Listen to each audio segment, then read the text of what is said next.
American Top 40. Here's a song that is the oldest record in the Top 40 this week. It's been around for 14 weeks. A 35-year-old rock and roll singer from the old days sings this one, and he took it all the way to number one a couple of weeks ago. I'm talking about Neil Sedaka from Brooklyn, New York, at number 16 with Laughter in the Rain.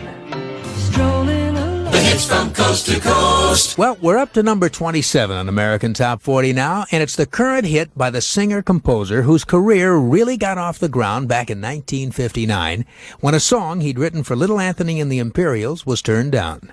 The song was The Diary, and the young composer was hoping it would be the follow-up to their top 5 smash, Tears on My Pillow. But the group decided to pass on it.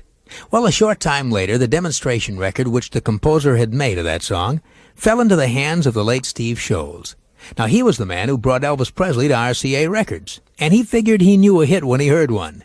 He also knew a hit maker, and he signed the young artist as a singer and composer. And then they released the song, which in January of 1959 became a top 20 smash. And that was just the beginning for Neil Sedaka, who this week moves up 6 notches on AT40 with his 23rd chart record. It's called That's When the Music Takes Me. That's when the music takes me to American Top 40. Well, now on American Top 40, I have the latest smash by the man with the hottest songwriting hand in pop music right now. During the last 12 months, 8 of the songs that he's co-written have hit the top 40. 3 of those have gone all the way to number 1. And one of them was the number 1 song of 1975. Well, the man I'm talking about, of course, is Neil Sedaka. And his string of chart-busting songs includes the Carpenters' top 20 version of Solitaire, 5 top 40 hits by Neil himself, including his 2 number 1s, Laughter in the Rain and Bad Blood, and 2 songs recorded by the Captain and Tennille, their current hit, Lonely Night, and their super smash, Love Will Keep Us Together, which held on to number 1 for 4 consecutive weeks in 75 and then went on to become the number 1 song for the whole year. That's 8 top 40 hits in 12 months. Not bad. This week, Neil's up to number 9 with one of those hits. Breaking up is hard to do. You tell me that you're leaving. I can't believe it's true. The hits from coast to coast. This is Casey Kasem in Hollywood, and it's time now for the current hit by the superstar of the early 60s who married his teenage sweetheart, but had to pretend that she wasn't his wife. That artist is Neil Sedaka. And when he met Liba in 1958, she was just 16 years old. Her parents owned a resort hotel in upstate New York in the Catskill Mountains, and Neil had a job there playing piano and leading the band. He was already a successful songwriter and on the verge of breaking the ice as a recording artist. Well, Neil and Liba dated frequently for the next couple of years. They fell in love, and they got married in 61. And by that time, Neil was big stuff on the charts. And it was that success that made their early married life so difficult. You see, Neil's manager decided that a wife could ruin Neil's teen idol image. So they kept the wedding a secret. And for 2 years, they kept the marriage a secret. When Neil Sedaka toured, Liba went with him. But she had to pose as his sister or his cousin, and sometimes his aunt.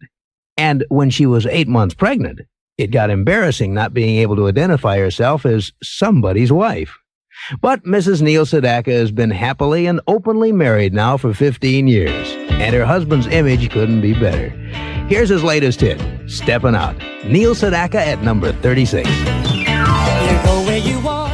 American Top 40. Well, now our AT40 Extra, by the only artist in the rock era to make the 40 with 2 completely different versions of the same song, released more than a decade apart. Back in 1962, this artist was one of the hottest singer-composers in the business. He had been hitting the 40 with one big song after another for about 3 years. And finally, in the summer of 62, he got his first number 1 with a bouncy, up-tempo song about how hard it is to break up a romantic relationship. He continued hitting the charts for another 4 years after that number 1 song, until the British invasion of the 60s forced him to take a 9-year leave of absence from the pop music scene. Then, in 1975, he made a spectacular comeback. I'm talking, of course, about Neil Sedaka. In late September of 75, he released the second album of his comeback, an LP which included a big surprise. It was a brand new bluesy version of his first #1 song. And for the fun of it, he included a few bars from the original recording on the beginning of the new one. Then he released it as a single. And when it debuted in early 76, Neil Sedaka became the first artist in the rock era to make the 40 with two completely different arrangements of the same song. As an AT40 Extra now, here is that revamped smash of 2 years ago by Mr. Sedaka.